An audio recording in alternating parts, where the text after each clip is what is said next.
vão saber. Eu me chamo Brasil.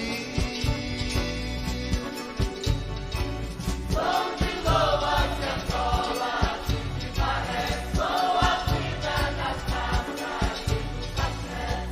De Loas e Angolas, de Maré, a vida das massas do café.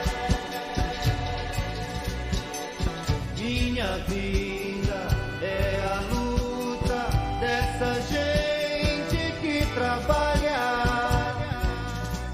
Nesse dia se renova, pisa o chão e dança alegre de cara pintada ao som da toada do maracatu. Batuques e bandos e danças guerreiras, zumbis e quilombos e negras faceiras. Agora é a hora da gente cantar a força das raças que vivem aqui. Sou de Loas e Angolas, de Maré, sou a vida das raças do café. De Loas e Angolas, de Maré, a vida das raças do café.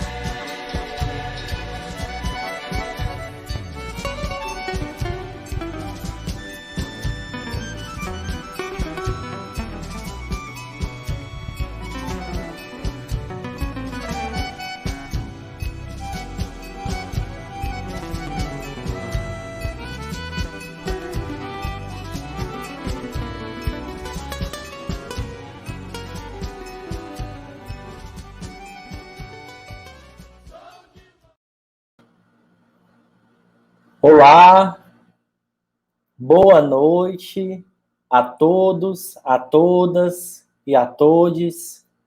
Me chamo Hildebrando, historiador, militante da cultura tradicional popular e membro da Cultura no Plural, Assessoria e Projetos.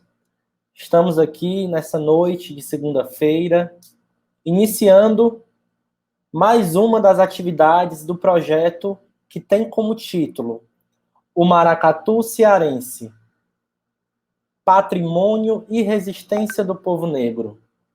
Esse projeto é uma iniciativa da produtora cultural Sheila Fernandes e é um projeto que possui como parceiros a Encena Produções, o Instituto União, Cultura no Plural, Assessoria e Projetos de Patrimônio, e é um projeto que é apoiado pela Secretaria Estadual da Cultura através do Fundo Estadual da Cultura, com recursos provenientes da Lei 14.017, de 29 de junho de 2020, Lei Aldir Blanc. Possuímos o apoio também da Secretaria da Cultura do Estado do Ceará, Secretaria Especial da Cultura, Ministério do Turismo e Governo Federal. Esse projeto tem como grande objetivo dar visibilidade aos grupos, mestres e mestras, brincantes de uma das manifestações de maior relevância cultural no estado do Ceará, no Nordeste e no Brasil. Estamos falando do maracatu, uma brincadeira de origem negra, afro-brasileira. Nesse sentido, propomos, dentre algumas ações, a realização de lives, né? No total de 3, serão encontros para reafirmar, refletir e demarcar culturalmente, socialmente e politicamente o maracatu como uma manifestação cultural que é patrimônio do povo negro. Hoje teremos a primeira live das 3 com o Maracatu Reis de Paus, na pessoa do Francisco José. E antes de iniciar a nossa live, vamos convidar o nosso mediador, Laírton Guedes. Olá, Laírton. Boa noite. Boa noite, Delbrando. Boa noite.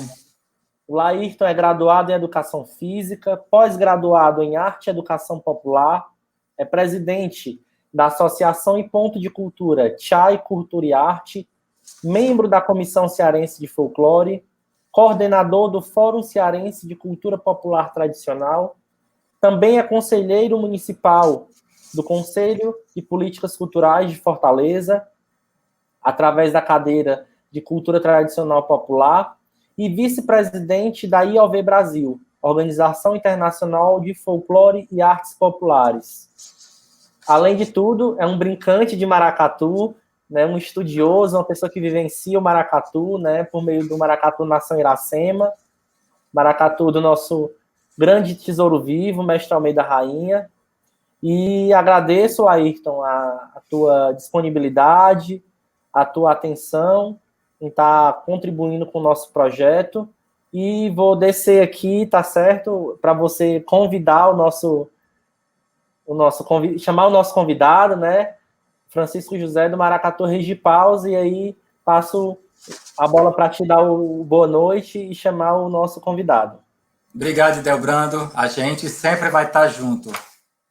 E nessa pleitada, né, da cultura popular, a gente vai estar sempre unido. Boa noite, gente. Sejam todos bem-vindos a essa sala, uma sala que a gente vai transportar agora, a gente vai buscar um pouco da nossa cultura, da nossa identidade. Antes de chamar o nosso convidado, eu queria que vocês fossem nessa barrinha aí embaixo e compartilhassem. Compartilha com os amigos, compartilha com todo mundo aí. Vai, chama, por quê? Porque esse é um momento que será único e cada vez mais a gente crescendo na nossa identidade, na nossa cearensidade. É o que nos representa o maracatu cearense. Hoje a gente vai estar falando sobre patrimônio e resistência de um povo negro, um projeto idealizado pela Sheila Fernandes, uma grande produtora, e com essa parceria da Encena do Instituto, né? Então, a gente vai estar desenvolvendo aqui uma conversa, e eu quero que vocês também participem, façam perguntas, aproveitem esse momento, porque a pessoa que eu vou chamar é ímpar nesse estado. É um mestre, é uma figura que vivencia há muito tempo o nosso maracatu cearense. É uma garra, é um fervor, e aí a gente vai ter assim uma grande aula. Eu estou falando do Francisco José Barbosa da Silva, mestrado em educação com formação para professores pela Universidade Ibero-Americana, especialista em gestão e coordenação escolar pela Faculdade Darcy Ribeiro, graduado em História pela Universidade Estadual, a UES, é carnavalesco, músico percussionista, cantor, compositor e presidente do Maracatu Regipaus. Estou falando desta grande figura que já se encontra aqui em nossa sala. Boa noite, Francisco. Seja bem-vindo. Boa noite, Laírton. Boa noite, Irlânia. Boa noite, Delbrando. Boa noite a todos que estão aqui nesta sala, compartilhando esse nosso espaço hoje para nós debatermos aqui, conversarmos sobre um pouco desse patrimônio que é o maracatu na nossa cidade de Fortaleza, que resistiu por muito tempo e hoje conquistou o seu espaço, o seu reconhecimento, que nós estamos aqui hoje por conta de muitos outros que vieram antes de nós e fizeram com que essa cultura popular se fortalecesse, e nós somos herdeiros desses outros mestres que já se foram, que aqui eu quero também citar alguns, como o seu Geraldo Barbosa, o seu mestre Juca do Balaio, e muitos outros que foram aqueles que lutaram, né, que também são as referências de quem conhece maracatu na nossa cidade. Nós temos que agradecer a esses mestres que já se foram, né, o seu Baiaiado, o Estrela Brilhante, o seu Raimundo Boca Aberta, muitos outros que fizeram com que nós pudéssemos aprender, tivéssemos essa oportunidade de aprender e sermos hoje também continuador desta grande cultura que é o nosso maracatu em nossa cidade. Para mim é uma grande satisfação. Quero desejar aqui também mandar um abraço a todos os que estão nos assistindo, que fazem parte do Maracatu Rede Paus, e registrar hoje, no dia 25, né, se é o dia que é o dia de Maracatu, né, esse projeto muito bonito, numa data de hoje, que tem uma referência histórica com relação à antecipação da abolição no estado do Ceará, no caso, na antiga província, e antecipadamente 4 anos, né, do Brasil como um todo. Então, o maracatu, ele se constituiu e é representado por toda essa força que nós entendemos de matriz africana, que nos fortalece dia a dia para lutarmos e darmos condições de dar continuidade a este trabalho. Para mim, é uma grande satisfação estar aqui hoje e me coloco à disposição, tanto de você, Laírton, e das pessoas que também queiram, no caso, no decorrer do nosso diálogo aqui, fazer alguma pergunta ou questionar a respeito de algum aspecto que eles achem pertinente com relação ao maracatu. Meu cordial boa noite a todos. Que bom, Francisco, tê-lo conosco aqui nessa primeira live. E olha, gente, você que está assistindo, serão 3 lives hoje e teremos as outras 2 terças-feiras nas próximas semanas. Então, compartilha, chama teu amigo, faz com que o pessoal do interior venha aprender mais um pouco, para que essa tradição ela se prolongue, ela se estenda para essas regiões. É maravilhoso. Hoje a gente vai estar falando sobre a questão dos personagens e a musicalidade na história do maracatu cearense. E aí eu começo, antes da gente começar nessa empreitada da musicalidade, dos personagens que nós temos dentro dessa grande tradição, dessa grande festa que é o maracatu, esse cortejo, eu queria saber quem é o Francisco. A sua vivência, a sua trajetória, esse legado deixado, essa identificação com a cultura afro-brasileira. Laírton, o Francisco, ele hoje eu entendo, como meu pai dizia, ele dizia assim de uma forma bem prática e fazia com que as pessoas entendessem como era o maracatu. Eu sou Francisco José, sou filho de seu Geraldo Barbosa e Nazira Barbosa da Silva. Coincidentemente, eles casaram e fazem aniversário no dia 25 de janeiro, né? Hoje, meu pai não se encontra entre nós, mas a dona Nazira hoje completa anos, que completava juntamente com seu marido, meu pai, seu Geraldo Barbosa. Então, eu, juntamente com meu irmão, nós vimos o maracatu se constituir e fomos aprendendo. E, a partir desse momento, nós começamos a entender um pouco desse significado tão forte que é a cultura de matriz africana. Quando eu passei adentrei, no caso, na Universidade Estadual do Ceará, no curso de História, de licenciatura Aprendendo História, eu fui já com o objetivo de realmente me conceituar para dar continuidade a este legado que eu via as dificuldades de meu pai com relação a todo esse aspecto de estruturação do maracatu, de pesquisa, de como incrementar e como levar essa cultura para a avenida. Então, eu fui me conceituando de todos os aspectos para me balizar dentro dos conceitos históricos sobre a cultura de matriz africana, para poder, hoje, eu estar à frente do maracatu, que hoje sou presidente, após o falecimento de meu pai, e dando continuidade juntamente com meu irmão, Pedro Paulo, dona Nazira, nossa matriarca, que hoje aniversaria. Então, juntamente também com os amigos que fazem esse maracatu. É como eu estava vendo a possibilidade dessa grande extensão. A gente sabe que o ser humano, como ser social, ele tem que se agregar, né, a uma comunidade, a um grupo, para este grupo, justamente com essa agregação, se fortalecer e ampliar os seus objetivos e dar continuidade aos seus interesses internos, dependendo dos aspectos nos quais eles estão com o objetivo de concluir. Então, nós entendemos que a facilitação de um agrupamento de pessoas com os mesmos interesses é que dão continuidade e que deram continuidade a esses grupos de maracatu. Por quê? Porque quando nós começamos a participar efetivamente, já com 6 para 7 anos de idade, que eu ia para as apresentações, do maracatu, e quando eu ia para o antigo curso ali na Duque de Caxias, eu era menor de idade, não poderia participar, e quando via o juizado menor, a gente corria e se escondia.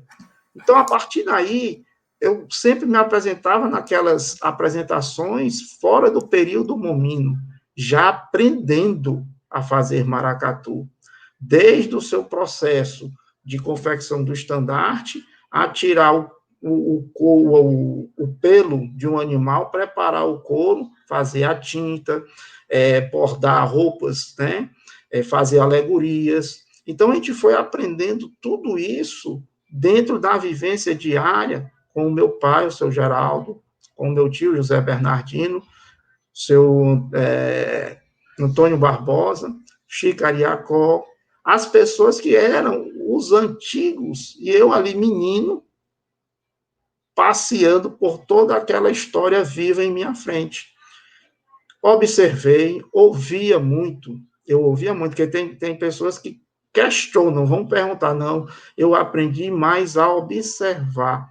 Foi um aprendizado de muita observação e de preparação e tirando as minhas dúvidas quando eu ia para a prática.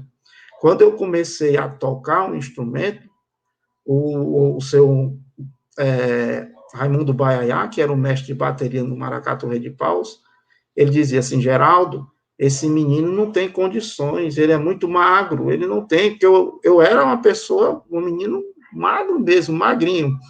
Então, como o curso naquele tempo era um curso extenso, e o maracatu desfilava 3 dias, né? O curso era extenso, que vinha por todo o centro da cidade, chegava na Duque de Caxias, terminava na 24 de maio, durante os 3 dias de carnaval. Então, houve uma relutância para eu começar. Eu comecei sempre na bateria. Apesar de ter o conhecimento nas outras alas, eu comecei na bateria. E foi ali que eu fui me especializando. Tanto é quando o mestre morre, falece, quem herda à frente da bateria do Maracatu Rei de Paus, em todos os aspectos, fui eu, por conta de eu estar sempre ao lado dele, que ele trabalhava ali no mercado, vendia bananas. Ele chegava na sede do maracatu com o seu instrumento, que era um burrinho, que vendia as bananas ali naquelas... Aí nós começávamos, ele ficava conversando e eu ficava observando como era que ele afinava o instrumento, como ele colocava um couro, como ele regulava o talabardo para a pessoa tocar, fazia as baquetas. Então, essa vivência nos deu as condições de justamente nós estarmos à frente desse maracatu e dar continuidade com uma grande responsabilidade, porque o Maracatu Rei de Paus, todos conhecem, é uma referência no estado do Ceará, na cidade de Fortaleza. Nós fizemos com que esta categoria, e eu posso até dizer, de uma certa forma, nós fomos o elo de resistência para dar condições dos outros maracatus surgirem, porque os maracatus eram para ser expulsos do carnaval na década de 90. Quando existiam poucos maracatus, teve um momento que só existiram 2, o Leão Coroado e o Rei de Paus. E tentaram colher assinaturas, para poder tirar o maracatu do carnaval de rua, por conta das escolas de samba. Porque diziam que o carnaval, o maracatu era só para se apresentar no dia 13 de maio.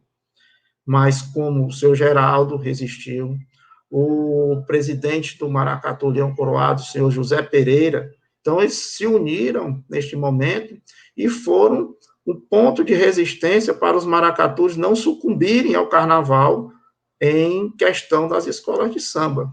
E isso foi muito importante, porque a partir daí foi surgindo outros maracatus, o Nação Africana e o Ar de Espada. Então ficaram 4 maracatus militando. E depois os outros começaram a surgir e ressurgir antigos maracatus que tinham deixado de ter suas atividades, né? Tinham interrompido suas atividades. E a partir daí o maracatu vai começar a aparecer dentro do cenário na cidade de Fortaleza, em apresentações em congressos, em apresentações a turistas. Então, com isso, facilitou, de certa forma, a estruturação, por conta da visibilidade que o maracatu passou a ter, e as outras pessoas que saíram dos maracatus existentes na época iam fundar outros maracatus, né? As pessoas saíam em alas, saíam em grupos, e diziam assim, não, acho que hoje eu já tenho condições, já aprendi aqui com vocês, e vamos fundar um maracatu, como foi o caso de outros maracatus existentes na cidade de Fortaleza.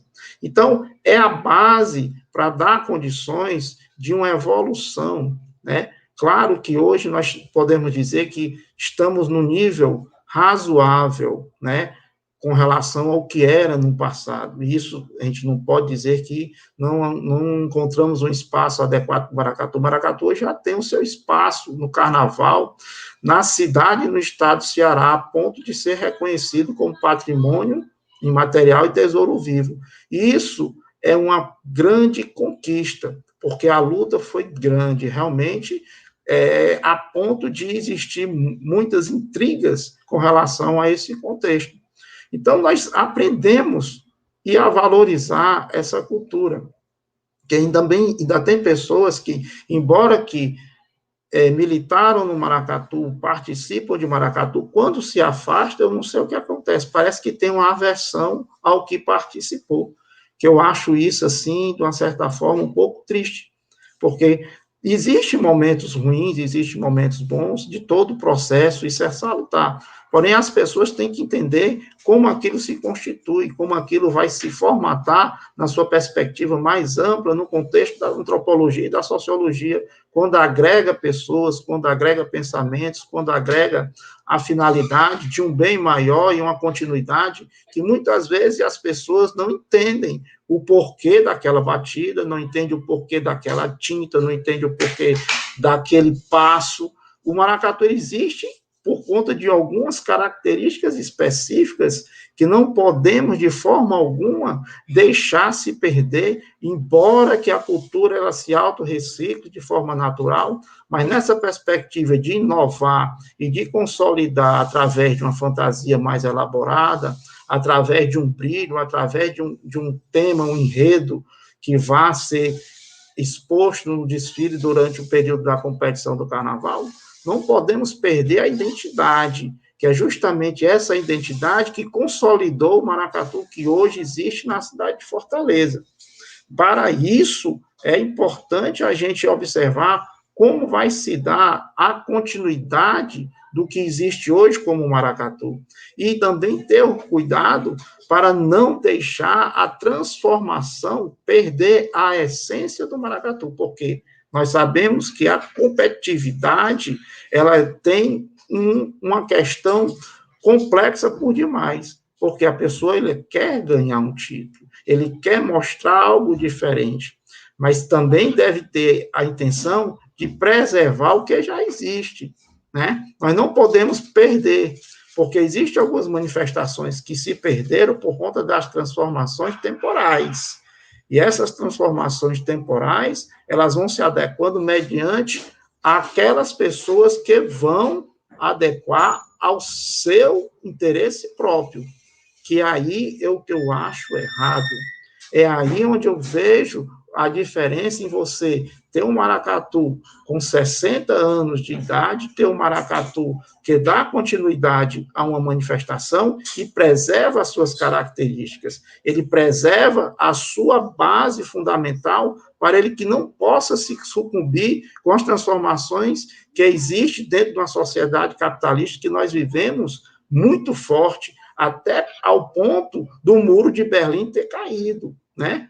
A cortina de ferro, ela desmoronou. Então, a cultura, ela não tem essa solidez toda para poder dar essa continuidade. Tem que alguém zelar por essa solidez. Existem manifestações, hoje, que nós conhecemos, que estão aí, né, perdurando, porque alguém resistiu, alguém não deixou se transformar, alguém disse assim, não, temos que fazer algo que tenha representatividade e que tenha uma fundamentação histórica, antropológica, social e ancestral, principalmente quando se trata de uma matriz africana, como é o maracatu.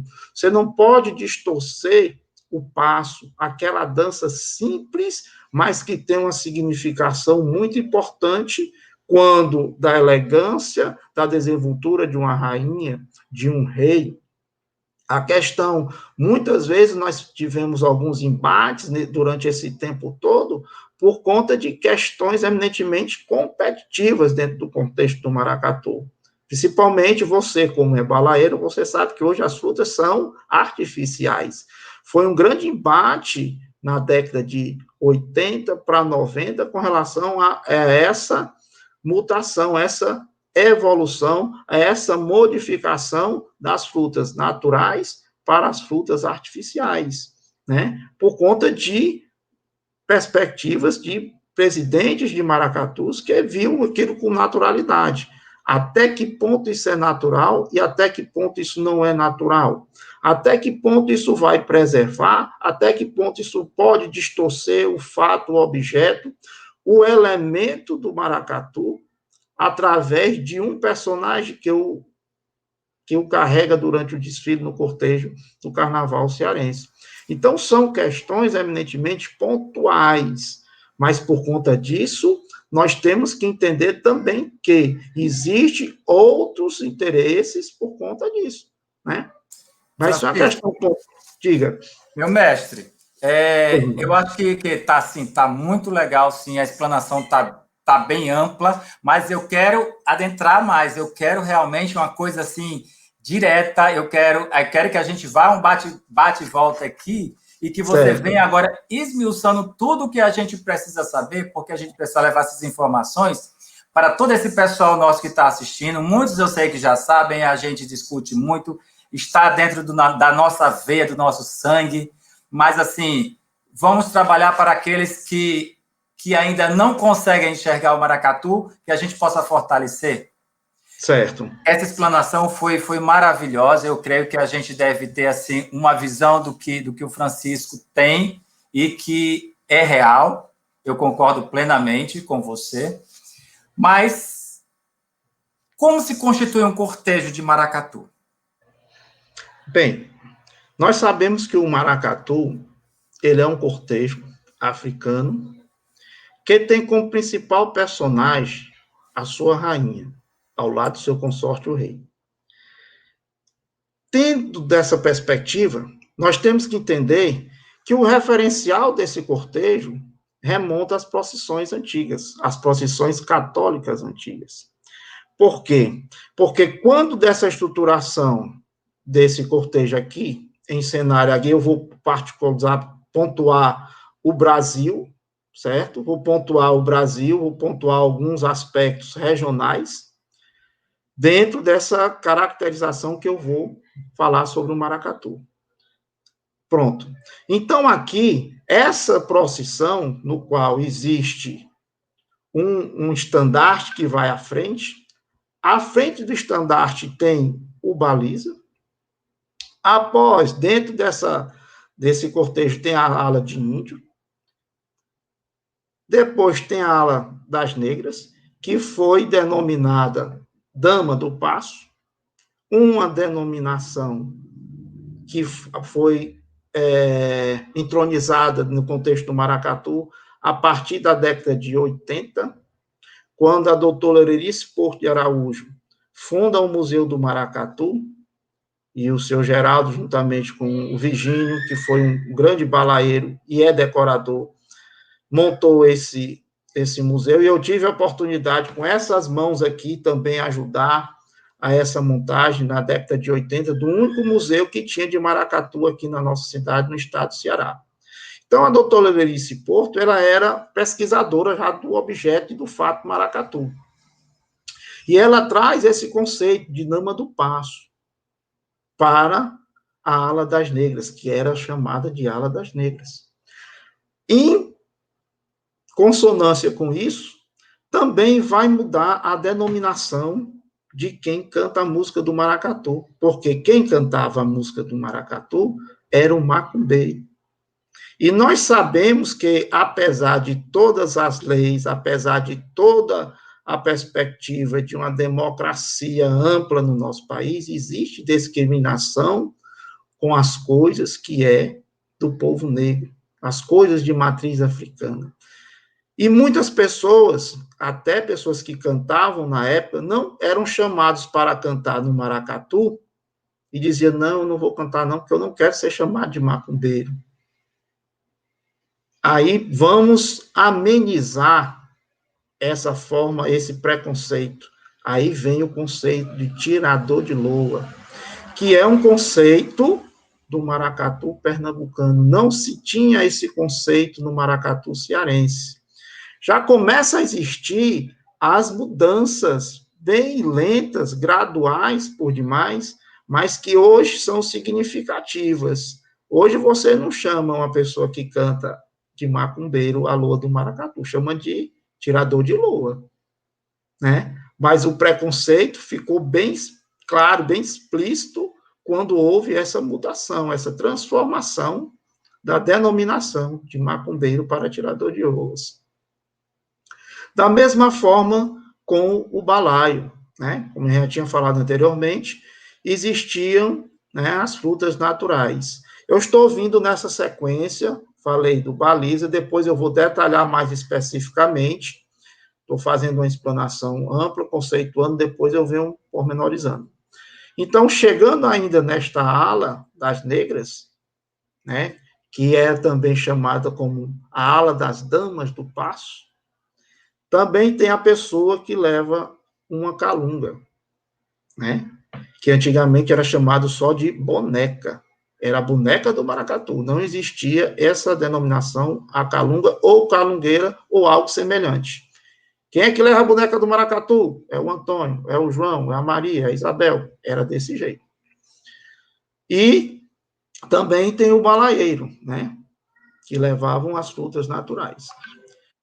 Após, existiam dois personagens, né, que, dentro do nosso conceito, eles levavam as lanternas. Ao invés de estar à frente, lardeando o estandarte, eles estavam logo após as negras, né, como se fossem os lampiões. Antigamente, era o nome, a denominação era os lampiões. Aí depois passou a ser lanternas, como se fosse algo diferenciado, certo? Mas eram os antigos lampiões. Foram feitas algumas modificações na sua estrutura, porque eles eram em forma quase um balão, no qual ali existiam duas velas, uma no lampião do lado direito, outra do lampião do lado esquerdo. Para algumas pessoas isso não tem a mera importância, isso não tem nenhuma fundamentação, mas tem uma fundamentação. Isso não está lá por acaso, né? Depois a gente vai chegar nesse mérito aí. Então, chegamos agora à ala da culminância do maracatu, que eram esses personagens que chegamos à ala da corte, que vinham os príncipes, as princesas, o rei e a rainha, e, logo em seguida, o seu, podemos dizer, pajem ou escravo, trazendo o palio. Mas, no caso, não era palio. Não existia este conceito ainda no maracatu. Era a sombrinha da rainha mesmo. Era dito dessa forma e qualidade. Não existiam os leques.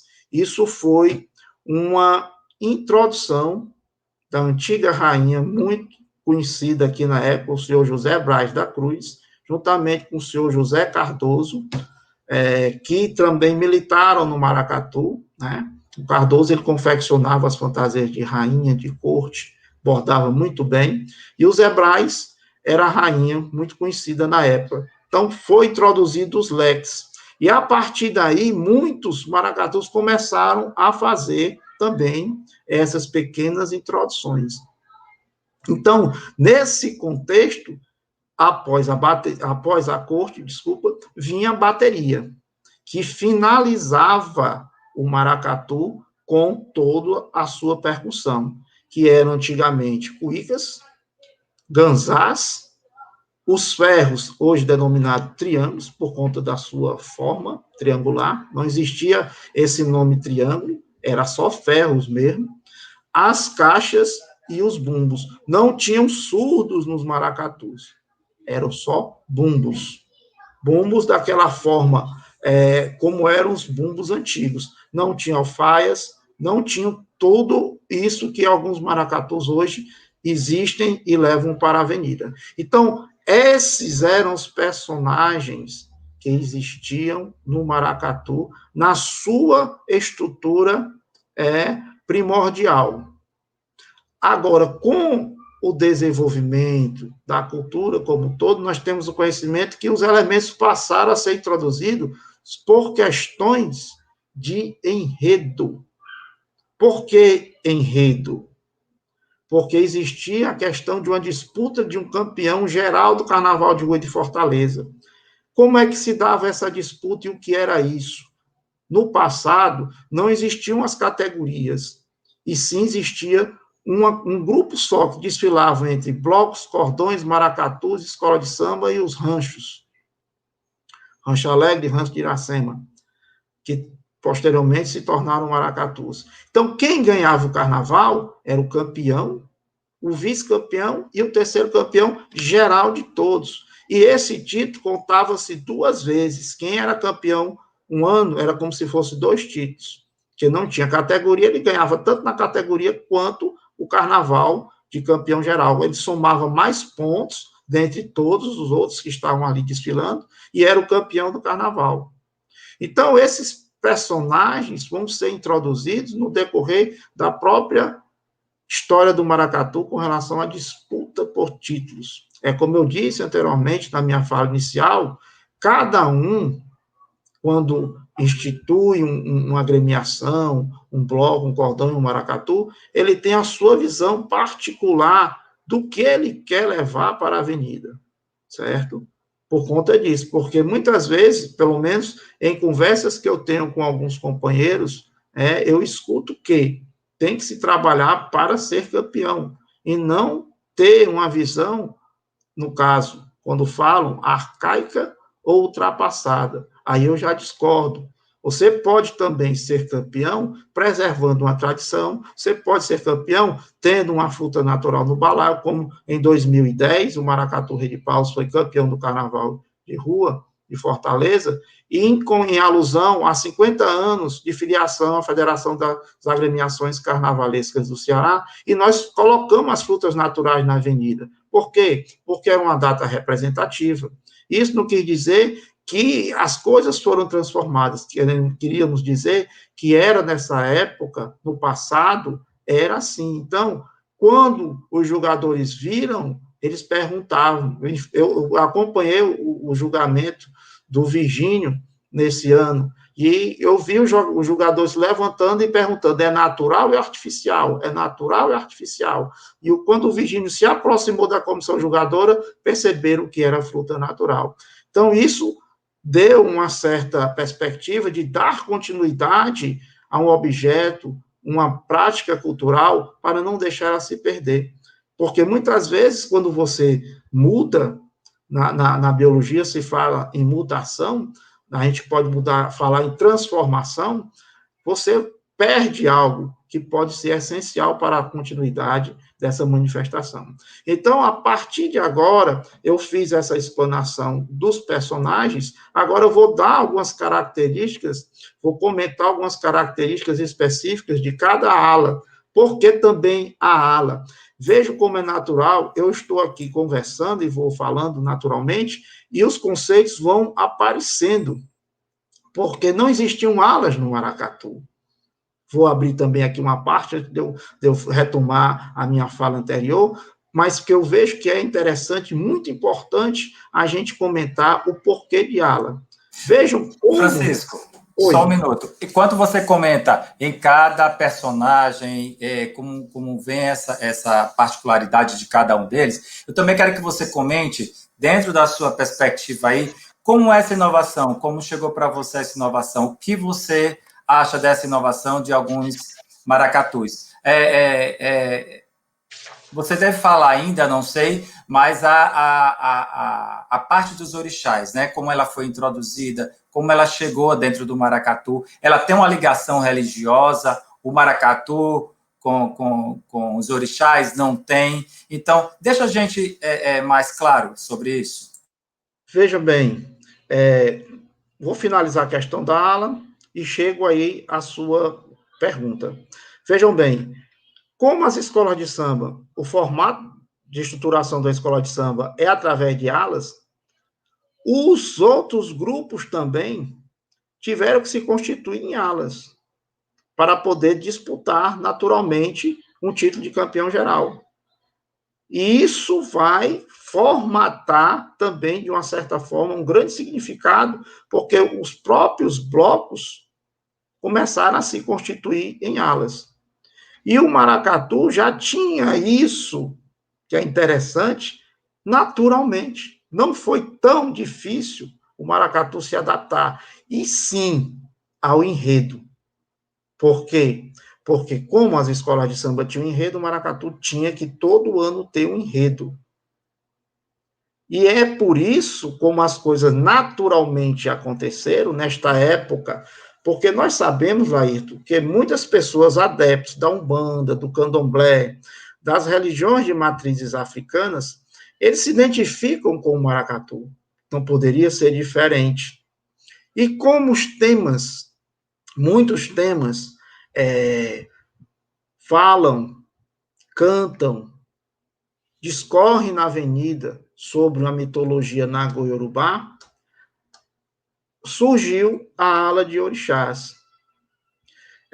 Durante muito tempo, militou no Maracatu de Paus o centro de candomblé de um brincante de maracatu.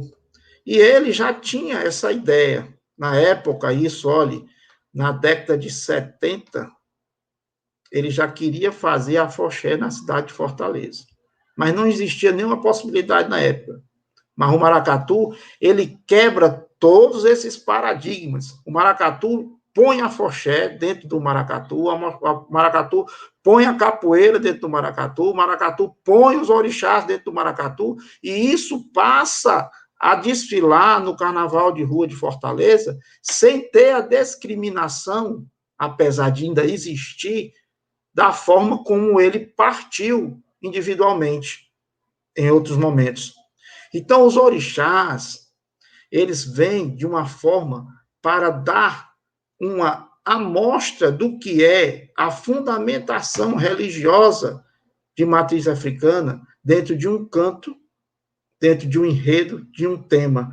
Quando se canta Xangô, Xangô, Xangô, meu pai Xangô, Saravá, rainha das águas, com as forças de meu pai Caô, 7 linhas cruzadas com os astros. Então, isso, naturalmente, você traz todo esse contexto, que são as 7 linhas representadas por 7 orixás do culto Nagô-Yorubá, ou as 7 linhas da Umbanda, que foi fundamentada aqui no próprio Brasil, a Umbanda brasileira, por conta da religião, que está dentro do contexto de um tema que você vai expor, mostrar no seu desfile no Carnaval de Rua. Principalmente no Maracatu Rei de Paus, nós primamos por factuar, por mostrar algo literalmente dentro da cultura das páginas de matriz africana no desfile do Maracatu Rei de Paus. Quando nós falamos de um preto velho, quando nós falamos de um orixá, quando nós falamos de um Iquis, quando nós falamos de Olorum, quando teve algum tema de Congo, de Mina, sempre está uma representação para a pessoa entender o contexto que está sendo discorrido, porque muitas vezes algumas pessoas, infelizmente, não têm o conhecimento apurado do que é a cultura de matriz africana e do que é o maracatu como um todo. Muitas vezes a pessoa julga por algo que viu na internet, por algo que alguém comentou, por algo que alguém ouviu falar. Então, é necessário ter todo um aspecto conjuntural e contextual dentro do desfile para poder nós entendermos o que é que está ali, independentemente de quem quer que seja, que esteja julgando ou não. Então, os orixás, eles estão lá, não é a religião. Ali é um desfile carnavalesco. Nós não estamos profanando a religião de forma alguma, nós não estamos descaracterizando a religião de forma alguma, Pelo contrário, temos muito respeito por todas as religiões de matriz africana, todos os cultos que existem com relação às divindades nagôs e yorubás africanas. Porém, uma fantasia de orixá caracteriza-se pelo luxo que nós levamos na avenida, muita pluma, muito paetê, porque ali não é o santo que está, ele está com uma conotação carnavalesca, ali uma fantasia de carnaval. Tanto é que, quando eu estive fazendo uma pesquisa, o Joãozinho da Gamé, um grande candomblessista lá no Rio de Janeiro, ele, em seu barracão, ele usava o barracão dele, ele fechava antes do carnaval, um período bem antes do carnaval, e o barracão do Joãozinho da Gamé, que foi o enredo da Grande Rio, ele começava a confeccionar fantasias de carnaval. Ele foi um dos que levou para os palcos, através de alguns artistas, as danças dos orixás lá. Então, foi uma divulgação. Eu vejo, de uma forma muito salutar, um orixá na avenida, não distorcendo de forma alguma a religião, e sim mostrando para o público da cidade de Fortaleza, para o público do estado de Ceará, e aqueles que têm a oportunidade de ver as imagens do nosso carnaval, a história com a religião sendo respeitada, a história de um negro que foi escravizado, subjugado, e hoje tem a liberdade de poder cultuar a sua religião, embora que nós estamos passando por tempos de muita discriminação religiosa e preconceitos, nós temos que registrar isso aqui, que nós não podemos ter essa tolerância, não podemos aceitar isso. Então, nós temos essa grande função de levar para o carnaval fatos históricos com relação à religião, com relação à história, de tudo que foi, de uma certa forma, de verídico na história das páginas do negro em nosso país, em nosso estado e em nossa cidade.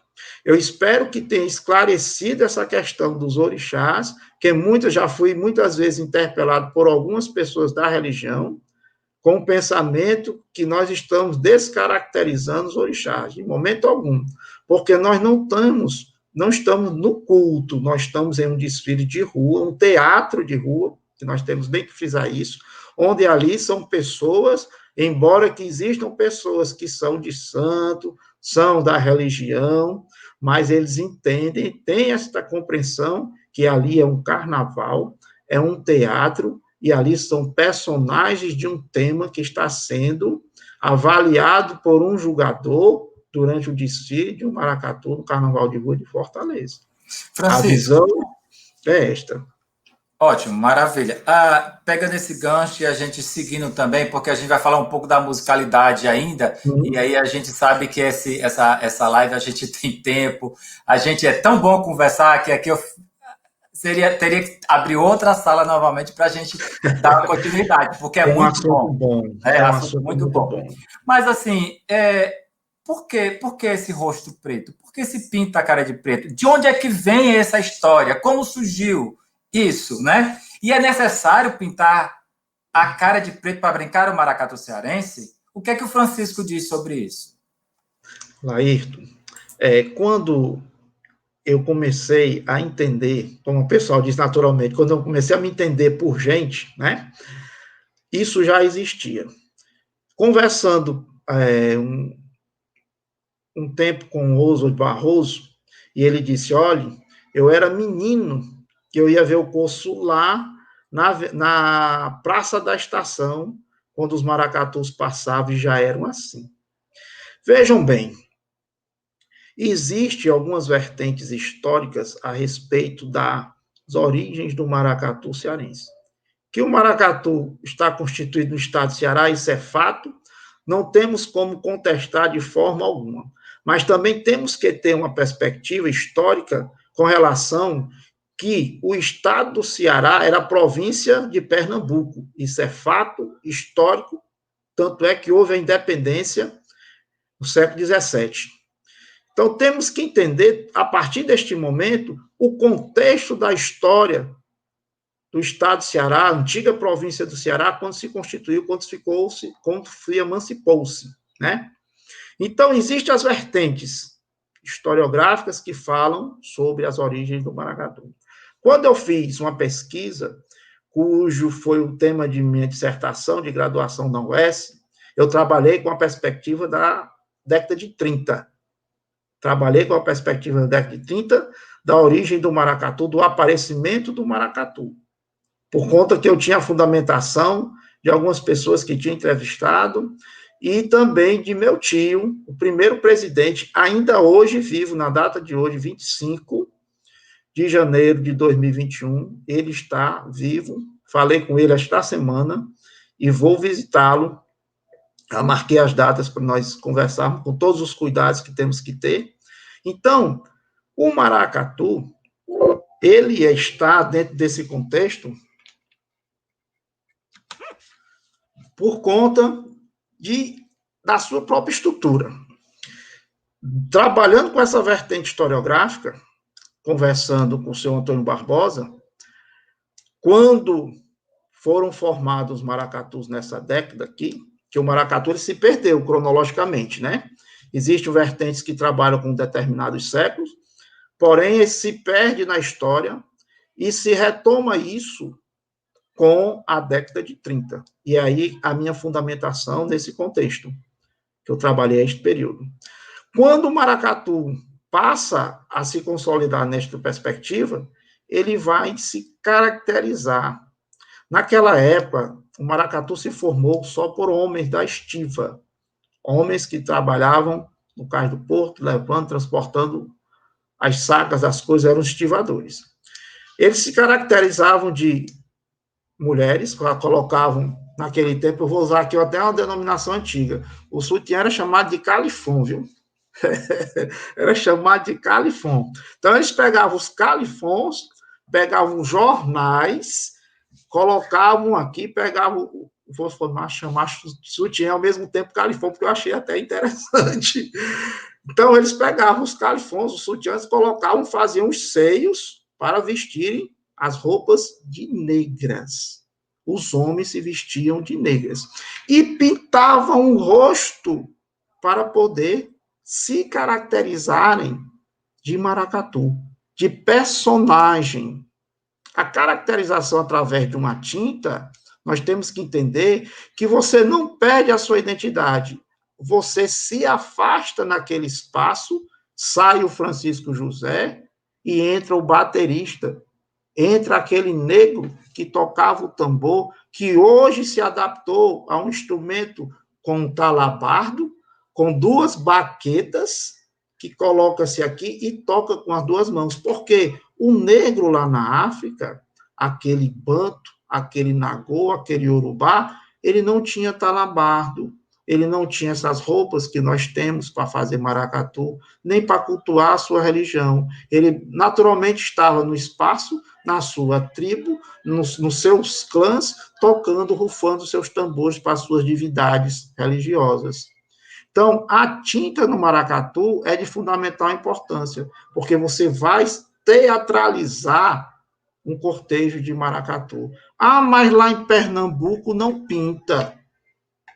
É como hoje eu disse, Pernambuco é o Pernambuco, o Ceará é o Ceará. A pessoa diz que o maracatu não vem de Pernambuco, mas querem fazer igual a Pernambuco. Que eu acho interessante essa interligação. Ah, o maracatu surgiu no Ceará. E por que distorcem, de uma certa forma, não sei nem se a palavra adequada é essa, querem transformar, querem mudar e fazer igual a Pernambuco. Ah, mas você está dizendo que a gente está repetindo o maracatu de pernambucano? É porque querem introduzir alfaias, pelo menos as pessoas que eu entrevistei. Olha que o senhor Antônio Barbosa não está gaga, não. Ele sabe de tudo, ainda desde a época que ele saiu de índio no Estrela Brilhante, meu tio. Tem essa foto, está guardado, ele tem essa foto, já saiu em jornal O Povo essa foto, ele lá de índio. Então, voltando. Então, o maracatu é uma caracterização não só do rei, da rainha, mas também tinham, não só a corte, que foi identificada aqui no processo da escravidão, tinha também os de classe baixa, tinha a realeza, mas tinha os servos. Tinha os escravos de ganho que ganhavam dinheiro, que traziam, davam uma parte para o seu senhor, e o resto eles ficavam. Aos poucos iam comprando a sua alforria. Então, essa estruturação do maracatu, as pessoas hoje ainda vêm com questionamentos o porquê da tinta. Mas, naturalmente, existiam momentos que a pessoa disse, não, eu não vou brincar o maracatu porque eu quero aparecer, eu não quero esconder meu rosto. Eu disse, meu amigo, você não está escondendo seu rosto, não. Até porque você vai assumir um outro personagem. Me diga uma coisa, quando você pinta o rosto, é o Laírto Balaieiro, mas você é o balaieiro do maracatu, nação Iracema. De uma certa forma, o bailarino, o Laírto, o historiador, o pesquisador, o folclorista, ele dá espaço a outro personagem, outra caracterização. Você se transforma naquele momento a um site, a um momento que só quem sabe, você sabe disso, que quando você está na avenida, quando você vê a plateia, quando você vê a comissão julgadora, você há uma evolução na sua própria essência. Eu digo isso porque acontece comigo isso. Acontecia comigo isso quando eu tinha 8 anos, 9 anos, quando eu ia para a avenida, e quando eu passei a estar na bateria do Maracatu Rei de Paus, quando a gente entra naquele cortejo ali, naquele espaço no qual existe uma plateia maior, quando a arquibancada se levanta, eu não sou mais o Francisco José, já deixei de ser há muito tempo. Eu sou o baterista, eu sou o percussionista, eu me reporto à minha ancestralidade passada na África, que nós temos um braço na África. Ah, mas eu sou doutor, eu tenho pós-doutorado, mas você tem um braço na África, todo mundo tem. Algumas pessoas negam, porque ainda existe uma discriminação, embora velada, mas existe. Tanto é quando as pessoas falam que são participantes de maracatu, algumas pessoas já olham assim do olho meio torto, meio baixo, já disse é macumbeiro, é do candomblé. Isso a gente tem muito. E se for, o que é que tem a ver? Isso não é nada demais, eu não tenho discriminação com isso. Agora, só não acho certo a pessoa criar uma moda para poder... Tudo isso, lá, se nós observarmos, faz parte do processo de discriminação com as culturas de matriz africana, com o maracatu. Todo mundo vai de cara branca, está todo mundo ali vestido, com a roupa uma rainha de cara branca, tudinho, representando o maracatu. Põe uma tinta preta para tu ver como tu é discriminado. Infelizmente, é deste jeito. Francisco, continuando, a gente tem uma pergunta aqui, já dentro desse contexto, né? Uma pergunta do Paulo César. Ele pergunta se você já desfilou no maracatu com como algum personagem e qual personagem. Eu queria que você falasse isso, e ao mesmo tempo eu sei que você é um músico, né? A parte do Rei de Paus a gente percebe muito bem a sua liderança, porque quem vê você na avenida, né, vê você sempre. Tem hora que você está lá na frente, tem hora que você está no meio, tem hora que está lá atrás, daqui a pouco corre de novo. Quer dizer, o Francisco, na hora, ele se transporta realmente para aquela alegria e cantando e dançando e trazendo energia para o povo. Isso a gente percebe muito bem na avenida quando você passa, porque eu gosto de prestigiar os maracatus e ver exatamente a identidade de cada um. E eu queria, dentro desse contexto, dentro do que o Paulo César lhe pergunta, né? Se você desfilou com qual personagem, qual seria qual personagem, né? Que você desfilou. E também a questão da musicalidade. Eu queria que você entrasse nessa parte e nos trouxesse um pouco sobre essa questão da importância, né? Sobre a questão dessa construção da cadência nos ritmos. Porque uns maracatus têm uma cadência mais lenta, outro mais ou menos, outras mais rápidas. Então, para que a gente possa fechar um ciclo e a gente ver umas outras perguntas, porque... Certo. Pois bem, Laírton, Paulo César, eu sempre desfilei em um espaço no cortejo do maracatu. Quando eu falei aqui anteriormente, eu aprendi com o seu Baiaiá, seu Raimundo Baiaiá, eu sempre toquei caixa no maracatu. E nessa época, as caixas não eram como são hoje. A batida, o toque, a sonorização. Se tocavam com as duas mãos soltas, que davam uma batida mais, podemos dizer, cadenciada e elevando sempre a música. Eu sempre desfilei na bateria. Sempre desfilei na bateria. Até porque eu me identifiquei com os instrumentos. Eu sempre estava ali, eu via todas as áreas. Nas apresentações, eu desfilava de índio, nas apresentações. Mas quando, na década de 70, eu comecei a desfilar oficialmente no carnaval de rua, isso fazendo a carteirinha, que naquele tempo tinha uma carteirinha, toda a agremiação carnavalesca tinha sua carteirinha, e todos os menores tinham sua carteirinha com a identificação do maracatu, com a assinatura do juiz, do presidente, e ficava isso na mão do presidente, e o juizado menor acostava com o maracatu, via documentação e tudo. Hoje não existe mais isso, as coisas se perderam. Eu acharia interessante essa organização para mim, porque houveram pessoas que foram identificadas em determinadas situações individuais por conta que estava com a carteirinha do maracatu. Então, isso favoreceu a identificação de alguns casos ocorridos na cidade de Fortaleza. Então, isso de estar sempre na área da bateria, eu consolidei o meu espaço na bateria do Maracatu Rei de Paus. E esse espaço foi se perpetuando, passei a ter todo o conhecimento mais aprimorado do que eu já tinha anteriormente. E passei também a compor as músicas de parceria com o meu grande mestre, meu pai, o senhor Geraldo Barbosa da Silva, né, que me ensinou tudo o que eu sei sobre maracatu. Tudo, no contexto geral, tudo. Porque ele tinha, muitas vezes você falou aí, né, você falou anteriormente aí, o Francisco está lá na frente, o Francisco está lá atrás, o Francisco está aqui, é porque existe, na minha visão, né, eu tenho uma visão diferenciada do que está sendo elaborado no decorrer do desfile. Então, essa visão é particular minha. Eu já tentei passar para algumas pessoas, ainda não consegui, mas existe duas pessoas que agora, na data de hoje, a gente já está conseguindo, né? No passado eu não consegui, mas eu tenho duas pessoas para passar essa leitura que eu consegui ter com os ensinamentos de meu pai. Isso aí são coisas particulares que a gente passa a aprender e passa posteriormente a ter uma compreensão do que é aquilo tudo que está ali naquele decorrer, naquele desfile, né?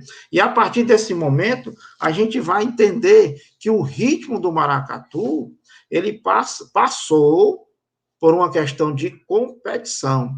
Muitas vezes, quando existiam, na época, dois maracatus, que era o Leão Coroado e o Rei de Paus, o corso saía ali lateralmente, a Santa Casa de Misericórdia, descia pela Senador Pompeu, chegava, ia pelo centro, dobrava ali na Pedro Pereira, entrava na Solon Pinheiro, entrava na Duque de Caxias, ia até a 24 de Maio. Então, isso a gente entendia que tinha que ter uma resistência, tinha que ter um preparo físico. Hoje em dia a gente desfila, as pessoas, eu vejo muitas vezes, rapaz, vocês estão precisando tomar um caldinho de mocotó, estão precisando tomar assim, um caldinho de feijão, para se fortalecer. Porque eu vejo as pessoas desfilam ali um curso daquele, de 600 ou são 700 metros, não me falha a memória. E quando chegam ali na Senador Pompeu, rapaz, tem gente que só falta chegar em óbito, porque eu não entendo isso. Mas são coisas de cada um particular, né? Mas a gente tinha essa perspectiva de desfilar os 3 dias, e tinha dia que não tirava nem a tinta direito, fazia só por ali, tomava um banho, tudo, se deitava um pedaço, quando dava 8 horas da manhã, 9 horas, já estava no embalo, até porque naquela época, o maracatu desfilava os 3 dias de carnaval. Os 3 dias de carnaval. Domingo era uma fantasia, na segunda era uma fantasia, na terça era a fantasia do julgamento. Certo? Hoje em dia não existe isso, né? A gente desfila 40 minutos correndo, não desfila mais e não tem mais chance de nada, e quando a gente vai ver nos outros dias, procura alguma coisa para ver e não consegue ter essa compreensão. Mas tomando de encontro essa perspectiva, nós vamos entender que o ritmo ele vai se consolidar. Quando, na década de 70, o maracatu disputava diretamente com as escolas de samba, houve uma perspectiva de um maracatu na cidade de Fortaleza acelerar um pouquinho o ritmo, para tentar empolgar no desfile, dar uma elevada melhor no passe do povo que estava dançando. Mas o maracatu Rei de Paus, ele disse, não. Na época que, quando, em 54, foi para o seu primeiro desfile, e foi oficializado em 60, que a cronologia a gente faz comemoração em 2 datas, né? A data de fundação e a data de filiação à Federação das Agremiações Carnavalescas de Fortaleza, que posteriormente se tornou do Ceará. Então, nós não mudamos o ritmo do maracatu. O que é que acontece? Muitas vezes, uma harmonia melódica com relação a uma letra, ela necessita de uma adaptação musical, que aí a gente que compõe as músicas é que sabe. Quem tem a perspicácia musical é que vai entender. Agora, dizer que você botar um ritmo que não é natural, isso é uma mudança, isso não podemos nem dizer que não é. É, porque até a década de 70, 80 e 90, existe uma constância de ritmo. Vai haver uma, podemos dizer, mudança, certo? Um ritmo diferente quando, em 95, entra o maracatu no Carnaval de Rua de Fortaleza, maracatu Nação Baobá, que diziam que era um baque virado, mas era um baião misturado com balanceio de Lauro Maia. Agora, o que é diferente? O que é que a gente pode dizer o que é diferente? A formatação.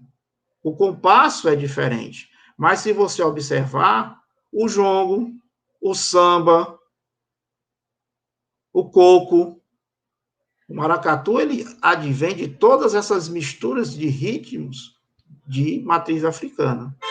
Agora, para isso se constituir, eu quero inovar. O maracatu entra em 95, foi campeão. Por que foi campeão? Porque veio com essa perspectiva de disputar um título e trazer algo diferente. Aí as pessoas viram, se empolgaram, deram o título, foi campeão, nota 10, nota 10, nota 10, foi campeão. E passou, a partir deste momento, a existir uma transformação, que a gente pode dizer assim, eu esclareço melhor, uma particularização de um ritmo com relação aos que já existiam e era conhecido por toda a população da cidade de Fortaleza. Então, Francisco, oi. A gente tem mais 2 perguntas aqui. Sim. Que a gente tem que avançar, né? Você sabe por conta da hora, assim, então tá tudo certo. Mas a gente, infelizmente, a gente vai ter que fazer esses pequenos cortes. Não, mas pode ficar à vontade. Tá gostando aqui e está sendo uma contribuição bom. Maravilhosa.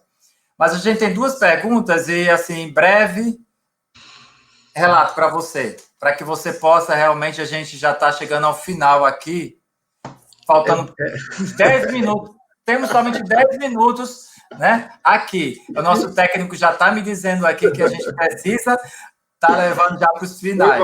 Mas vamos em 3 minutos, você consegue responder e eu vou te passar aqui. A Tânia Barbosa pergunta, presidente de todas as luas, qual é a mais que ele arrepia a ser encantada? Rapaz. Aí tem o Renato Remígio. Vou colocar logo 2 aqui para que seja bem rapidinho. O Renato Remígio fala o seguinte, que fim levou a figura da baliza que abriu o cortejo e desapareceu de tantos maracatus? Qual é a sua opinião sobre esses personagens tradicionais que estão sendo excluídos? Muito boa essa pergunta do Renato Remígio.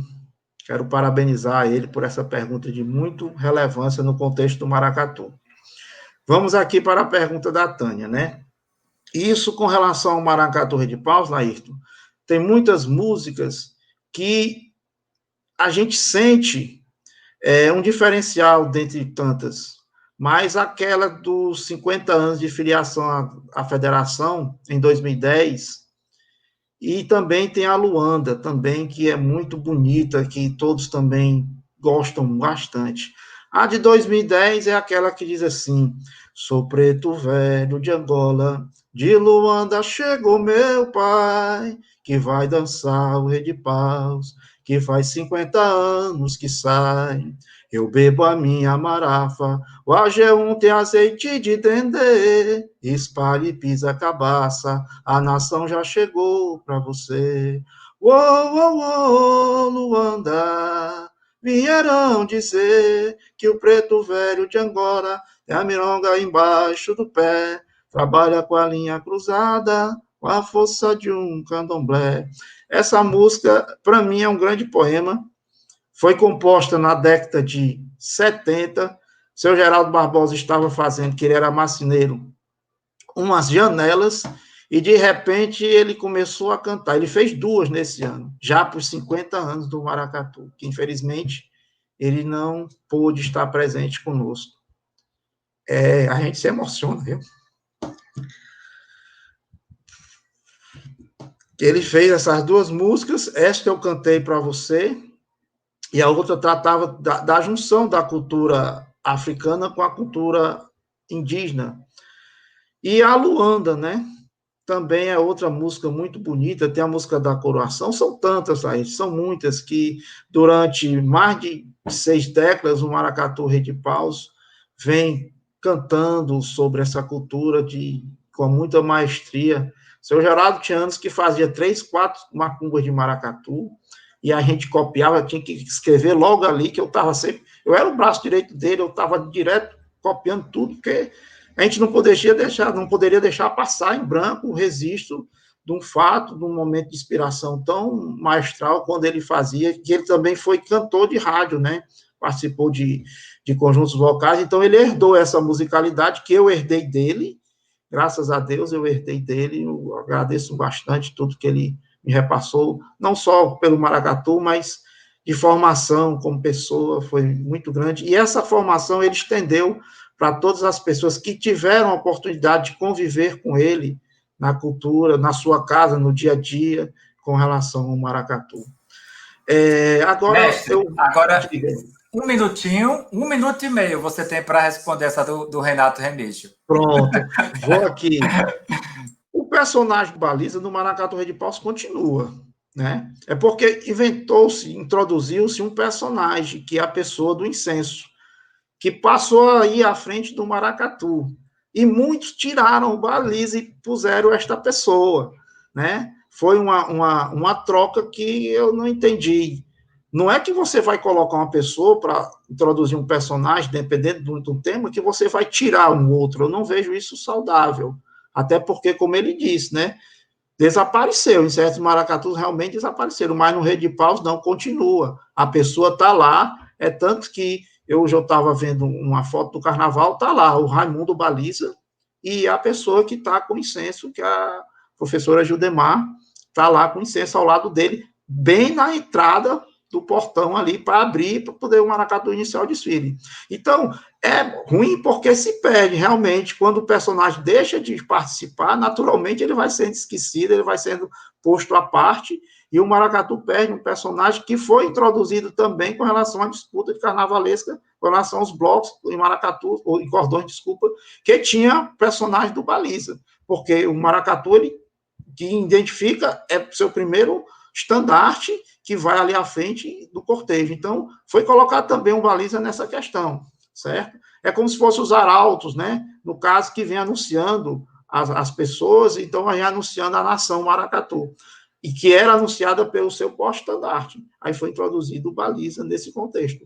Mas eu acho que é importante esse personagem, embora que não esteja em julgamento, mas que é da formatação também que veio de décadas, né? É muito importante estar esse personagem ainda no maracatu. Que bom, Francisco. Que pena que a gente chega ao final. A gente tem tanto que conversar, né, sobre nosso cortejo, né, essa musicalidade, então nossos personagens. A gente passa horas e horas aqui. né? Mas a gente, enfim, a gente tem um tempo a cumprir e ele Certo. chega ao final agora, né? Eu quero agradecer muito, muito a sua presença. Para a gente foi uma contribuição assim ímpar. Eu acho que nós precisamos sim trazer mais isso vivo dentro de nós. Esse ciclo carnavalesco, esse momento tem que estar existindo sempre. A gente esquece um pouco, a gente só lembra quando está na época do carnaval, mas a gente precisa trazer ele mais. E essas discussões são muito boas, essas visões que vocês têm é maravilhosa. Eu queria que você deixasse aqui seu recadinho final, suas considerações finais, e assim, para mim, o meu abraço e a minha tietagem. Laírton, eu só tenho a agradecer a toda a equipe, a você, ao Delbrando, a Sheila, e todas as pessoas que estão participando deste projeto. É de fundamental importância, né? Eu agradeço imensamente este convite, e é como você colocou, isso é importante. Hoje nós estamos vivenciando esse momento de estarmos aqui, passando um pouco do conhecimento que a gente tem com relação ao maracatu, que durante muito tempo nós conseguimos assimilar este conhecimento. A gente faz através de oficinas, durante os ensaios, a gente tenta passar essa dinâmica para as novas gerações, né? Mas você sabe, quem trabalha com cultura, como as coisas são, né? Mas a gente agradece, espero ter contribuído de alguma forma para a formação das pessoas que estavam aqui vendo esse nosso bate-papo pelo YouTube, pela internet, de toda forma. Eu agradeço o convite. Espero a gente estar aqui em algumas outras oportunidades. E um abraço a todos que fazem parte do Maracatu Rede Paus. Um abraço à minha mãe lá que está assistindo também. Feliz aniversário. Da hora eu vou chegar lá na casa dela com todos os cuidados para estar lá participando desse momento, que é para mim muito importante, que é a nossa matriarca do Maracatu Rede Paus, nossa Francisca Nazira, a chamada Mãe Nazira, mãe de todos do Maracatu. Muito obrigado. Meus sinceros agradecimentos. Obrigado, mestre. Obrigado, Francisco. Muito obrigado pela sua contribuição e que a gente tenha mais vezes esses encontros. Tá bom? Quero chamar agora o nosso técnico aqui para que a gente possa estar encerrando esse momento.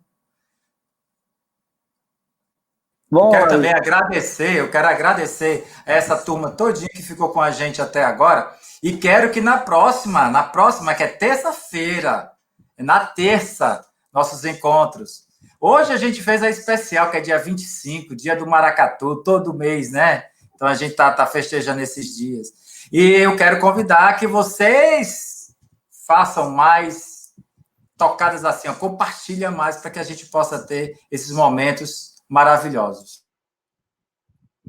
Bom, Laírton, queria agradecer, né, mais uma vez a todos, todas que estiveram presentes, né, assistindo nosso encontro, né, agradecer mais uma vez ao Francisco José, né, que sempre está dando uma aula aqui para a gente, né, sobre a manifestação do Maracatu, um momento muito rico.